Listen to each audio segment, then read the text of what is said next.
Today I'm doing a complete breakdown from start to finish on everything you need to know about home inspections.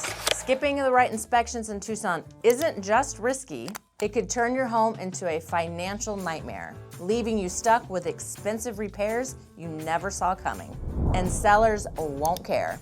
Be sure you stick around because later I'm going to share some real-life horror stories from buyers in Tucson who learned the hard way.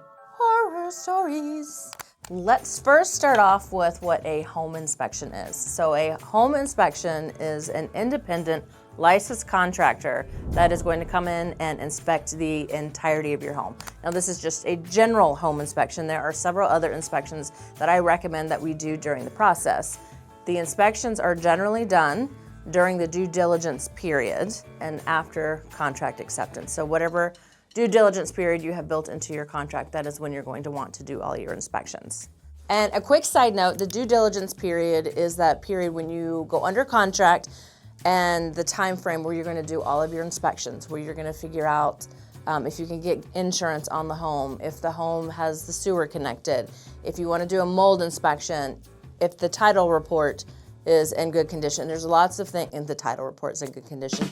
Well, that happens after the due diligence. But it could happen during due diligence. But anyway, this is your opportunity to find out anything and everything that you want that is material to you to help you make the decision to continue to go through with the transaction. When it comes to a home inspection, you can pick your own inspector. I personally have one that I recommend for every type of inspection that I love, that I trust, that I even used for my house when I bought my own home. I will give you the options of what I use and who I like, but at the end of the day, it's up to you to decide who you want to use, so you have that full option is yours and your decision only. And when it comes to the price of a general home inspection, you are looking at probably a minimum of $400. It depends on the square footage of the home and that's it. That just depends on the square footage of the home. It depends on the square footage of the home and the inspector that you use, but generally 400 and above is what you can expect for a general home inspection. Now let's get into what the general home inspection covers. So the general home inspector, they will check the electrical, they will check the plumbing, they will check for any cracks that appear to be structural issues, they check the roof, they will check everything about the house. It's essentially a full body checkup for your house. So a home inspector will be able to point out things that aren't right, that aren't up to code. They will not be able to give you the idea of the cost of the repairs, and they typically can't give you what the root cause is of these certain things that they find. They just know that it's not right.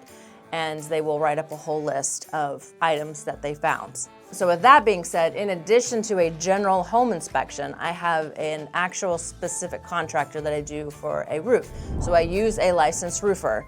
Then I recommend a sewer scope inspection, and I use a licensed plumber for a sewer scope inspection. And then in addition to that, a termite inspection. Now a termite inspection and these other ones are not required, but it is one I absolutely 1000% recommend. The only time a termite inspection is required is if you have a VA. You do have to have a clear VA. Wood destroying insect inspection is what it's called. It has to be clear for you to be able to proceed to get your VA loan. So those are the four that I recommend at the top of it without anything else, without considering anything else, is the general home inspection, the roof inspector, the plumbing inspector, the sewer scope rather, not plumbing, but just the sewer scope, and then the termite inspection.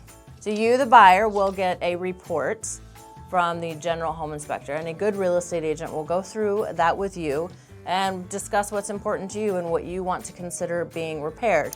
Something that I like to do with my clients that a good real estate agent should do as well is get the cost of what some of these repairs will be. So if you have some electrical or plumbing, like I said, the general inspector will not be able to tell you the cost of these. So if you want to know what you're looking at, I will send that to an actual contractor that specializes in those certain things, whether it's an actual licensed electrician, a licensed plumber, licensed HVAC person, whatever it may be. Because sometimes it may seem more of a big deal than it really is. And then if you actually get the cost from a contractor that specializes in that, you may see that it's not as expensive as you would think, or that it is more expensive than you think. So it's a good idea to get costs of these types of repairs, and it's also good to use these as a negotiation tool when you are going to the seller to ask for repairs. So earlier I touched base on the inspections, some of the inspections that I recommend. So let's break down what they actually are. So the first one is the roof inspection, and this is important for many reasons. Obviously, the roof covers the entirety of your house and is a huge, it's huge. Huge. Obviously, the roof is one of the most important, obviously, the roof is the most important thing on a home. So with a roof inspection, in Tucson we have a couple different types of roofs. We do have two main types of roofs. One of them is a tiled roof and another one is a built-up roof. And the built-up roof is actually elastomeric coating. We also do have shingled roof. We also do have foam roofing as well. And we do have metal roofing, but the two main kinds that we have are tile and built-up. So what you're gonna look for in a roofing inspection is you're gonna make sure that the integrity of the underlayment is still okay. So the roof around here can last you, a tile roof can last you 45 years if the tile is in place and your underlayment has not been, what's the word? No, deteriorated, that's a good word, has not been compromised is what I was gonna say, but yes, it has not been deteriorated. However, another story for another day is that insurance companies now are looking at your roof to make sure it is 25 years old. That's something else we would totally cover on another time, or go look back at my other YouTube video. I've already covered that. So you want to check and make sure that you don't have any cracked tiles, that the mortar balls that are concrete balls that are at the top that cover the joints aren't cracked, because these are the things that cover the underlayment, and the underlayment is what protects your home from having the leaks and all those types of things. So they're going to let you know essentially how much life might be left on it, or if there are any repairs that might need to be done. And as far as the elastomeric coating roofing, it has to be, supposed to be coated every 3 to 5 years. And that will essentially last you a lifetime as long as you coat it every 3 to 5 years. So the inspector is going to check things like that. They just want to make sure that you are not going to have leaks in your house. They check the fascia on the roof on the outside as well to make sure there's no wood damage, sun damage, no water damage on the wood. I said wood damage, but same thing, wood damage, water damage. It's all damage in the wood. And that is also because that is a gateway for termites, which is another inspection that I will explain is important in just a minute.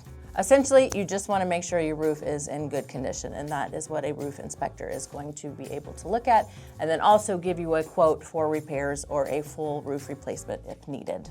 I mentioned earlier about a sewer scope inspection, so I recommend that as an inspection because in Tucson, it's kind of a newer inspection that we've started recently doing the past couple years, and I'm so glad that I have my clients do it every time. And essentially what the sewer scope inspection is the plumber will send a camera down the sewer lines underneath your house from the front.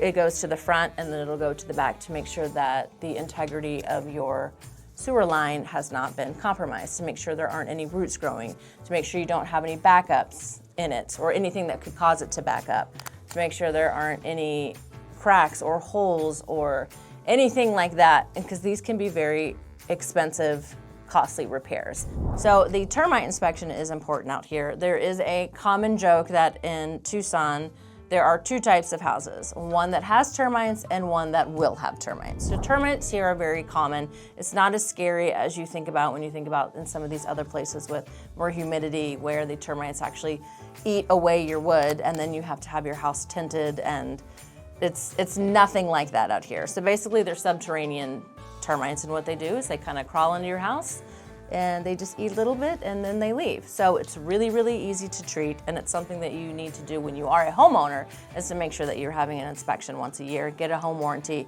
so they can come and treat your house and make sure that there are no issues. But the reason why it is important is because one reason is a VA loan requires this to be a clear report. So they're not just looking for traces of termites, they're also looking for conditions that could cause termites to want to come and enjoy your household. So they are looking to make sure that you don't have any water damage on any of your wood or any sun damage on any of your wood. They're also looking to make sure that you don't have a faulty grade.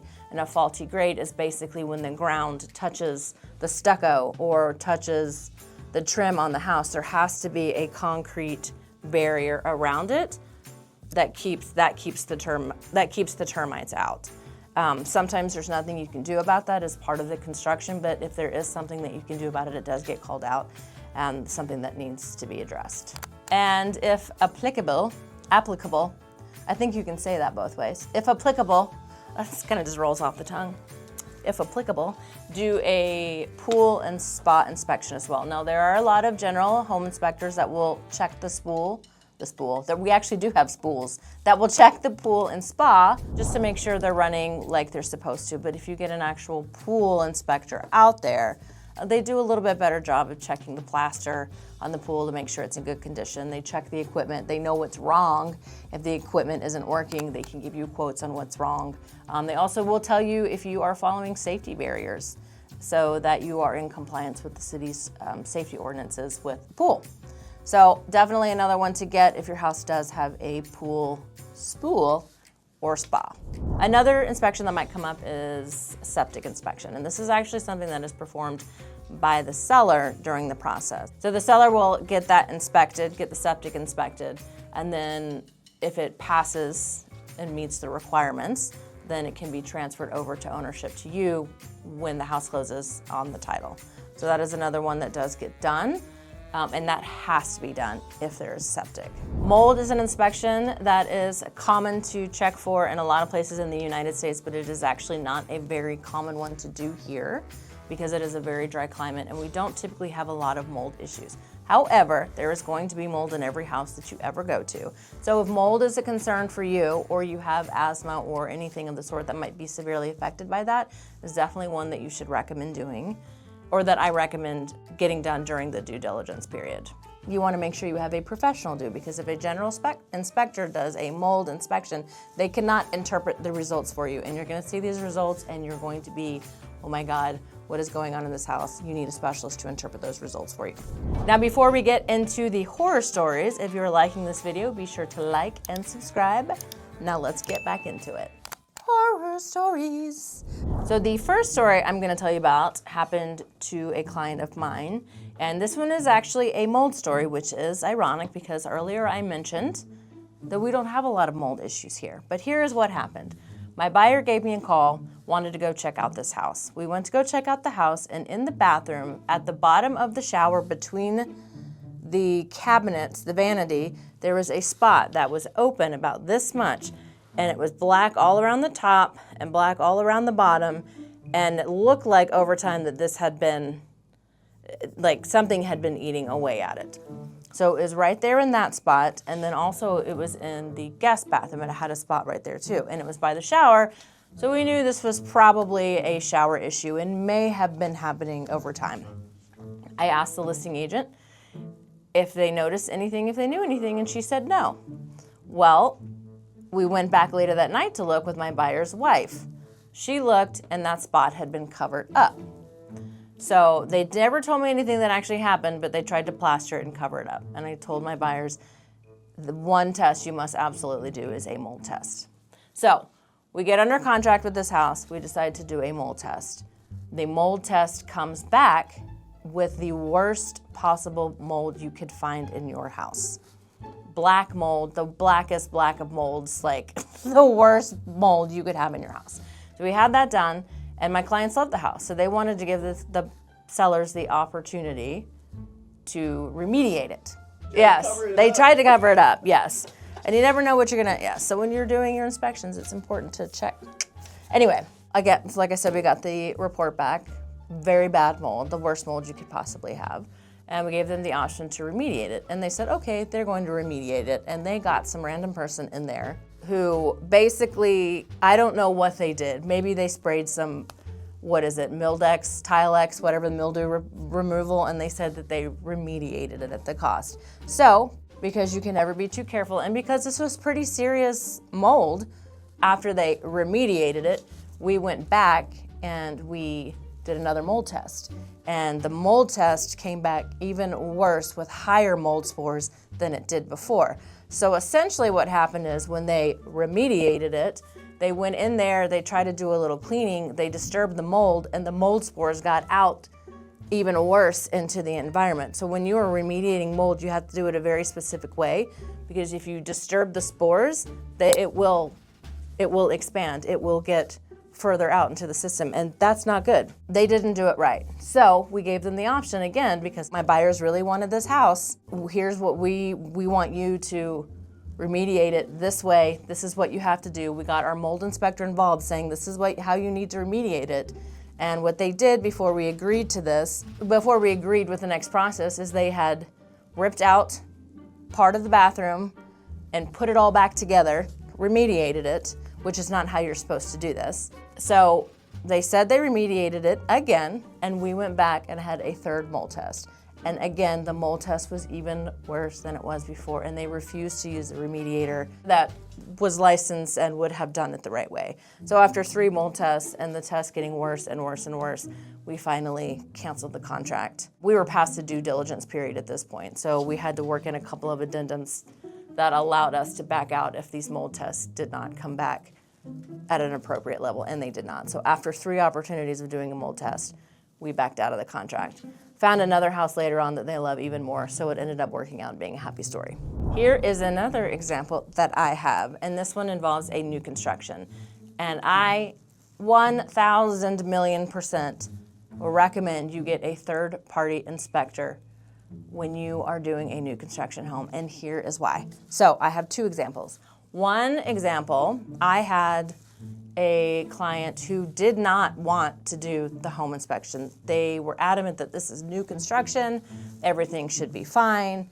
They didn't want to do it. I convinced them to do it, and good thing that we did do it, because most everything in the new construction home turned out to be okay.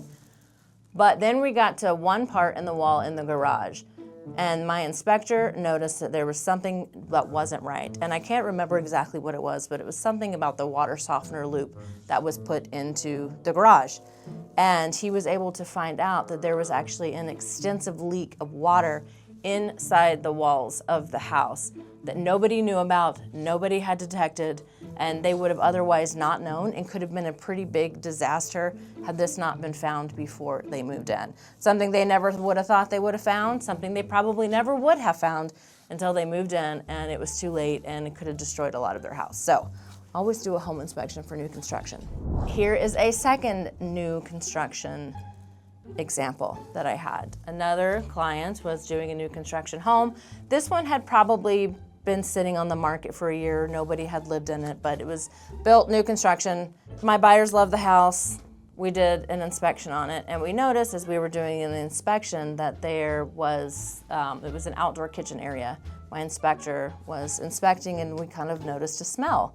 And we actually ended up having to stop the inspection, call the Southwest Gas Company, and have them come out there and check it immediately and shut off they had to come out and shut off all the gas lines because there was a severe gas leak in that house, which again, none of us could tell, none of us could smell until we got by the grill. But by that time, who knows? Like, if you lit a cigarette out there, like, who knows what would have happened. But that one could have been a very, very big one too. So, and at the same token, that same house with the gas leak, my inspector was able to find in the primary suite, there was a little something coming from the window. And he couldn't quite tell, but it looked like it was probably a leak. So upon further investigation, and once we spoke to the superintendent, during our inspection period, they actually had a window that had been leaking since it had been constructed into the house. So we couldn't see it with our eyes. Like, there was no way for us to be able to see it. How the inspector did it, I don't know, but that's why you have a home inspector, because they can see these things. They know what to look for. We had to pull back the carpet, and all the tack boards around, and the whole floor was covered in mold. So we had to have that remediated, new carpet, new tack boards, new windows, like just crazy things that you don't know about that really could affect, one, your health if there is a lot of mold in the house, and two, it could be a really costly repair down the road. So something good to have the seller fix before you move in, or the builder fix before you move in. So things like that. Here's an example of an inspection we did do, but repairs were never done, and not through the fault of the seller. I was representing the buyer. We did a sewer scope inspection, and the sewer scope came back that there was an issue with the sewer. And I think at the time It was about a $5,000 fix, and it needed to be done. The plumber said it was needed to be addressed, and we negotiated the repairs for this to be completed. After we closed, the buyer should have, now the new owner should have actually had that repaired when it was told to them that it needed to be done. This is why we do the home inspections, to find out everything that's wrong in the house, and if there's something serious, it should be addressed, to which I said we got the credit, so it could have been repaired after closing. It was not repaired. My sellers were snowbirds, and they came back, which a snowbird is someone who lives here in the wintertime, if you're not familiar with Tucson. They come here in the wintertime, they leave in the summertime. Well, they had left and they came back, and the sewer system that they never repaired, that they should have repaired, backed up into the house and caused huge damage to the wall. So imagine coming into your house and your whole wall now, you can see where the pipes were, are black all the way through the wall of the house because they never got it fixed. And a $5,000 repair ended up being a very, very expensive repair. So if you get inspections, make sure you repair the big things that need to be done. If they tell you it needs to be done, that's on you. Now that you've heard the horror stories, let's talk about what happens after the inspections. So after the inspections, I briefly touched on that we get a full report from the general home inspector, and it will list out everything along with lots of pictures that he found in the house. Everything. He or she. My inspector is Robert Tackett, so I'm used to saying he. There's a shout out to Inspector Tackett. He or she will find, because we do have another one who's a female, who's very good, that has her own company too, but mine's a he, so whatever. Anyway, he or she will send you a detailed report with everything that is wrong with the house, and you'll get a detailed report from every inspection that you had. Termite, HVAC, whatever it may be that you had. And then together we are going to look at and talk about things that are important, or your agent will get together with you and look at things that are important for you. And the big things that you want to consider are safety hazards, high dollar costs of repairs, things like that. Kind of don't want to sweat the small stuff. If there's a piece of plumbing that just needs to be, dipped in a little CLR so you can have some more water running out of your faucet, that's like a 10-cent repair. That's not really something that we want to look at asking the seller to fix if we need a roof that's going to cost $25,000. So we really want to focus on the things that are high dollar, that are safety concerns, and then together we will sit down and write a report, a request on what we want the seller to repair or give a credit for. So that's one thing that your agent will negotiate on your behalf is repairs and repairs to be completed before, or a credit given to you so that you can do the repairs on your own time. Let's not talk about what my clients should have done with their sewer scope and didn't. And then after we negotiate with the seller on the terms of repairs, you can either decide to accept it, move on, or we can cancel the contract, and we'll do what's best for you and kind of what the negotiation terms work out to be. Bonus tip, you will get the property disclosures during the due diligence period of the transaction. And the property disclosures will mention anything and everything that the seller knows has happened or has been repaired or anything like that with the house. So on that seller disclosure, that's something that we would look at and see if there's anything that that's kind of suspect. We want to make sure we do a little bit more of an inspection, such as a big leak somewhere in the house. Let's say you had a big leak in the bathroom. They mentioned that on there, but they had it repaired. That might be something you want to consider having a mold test too, or a mold test with, because if there was water damage, how much water damage was there? How long was the water damage sitting there before it was repaired? There's lots of things that are going to be noted on the property disclosures that's going to give you an idea of something else that you may want to consider getting an extra inspection on, since typically mold inspections aren't something that we do. It's really any kind of inspection, but it might give you a little tip on something to check out a little bit more so you are a little bit more informed on what has happened or might happen to your house. Inspections can feel overwhelming, but they don't have to be when you have the right real estate agent by your side, like me. It really makes all the difference when you have somebody by your side who knows what to look for in these Tucson homes. And not only that, we can recommend top inspectors and negotiate repairs on your behalf. I'm here to make your home buying experience stress-free and successful. If you are thinking about buying or selling in Tucson, then reach out. All my contact information will be in the description below. And if you found this video useful, be sure to drop a like and hit that subscribe button so you don't miss Okay. And if you found this video helpful, be sure that you drop a like and subscribe. What do I keep forgetting? So you never miss a real estate tip. See you on the next one. All right, we're rolling. You'll have no idea how much I love my cat, Sparty. She is the best cat in the whole world, and she actually went and snuggled next to me today, and she put her arm around me and hugged me, and that's what you need to know about cats. Perfect. There we go.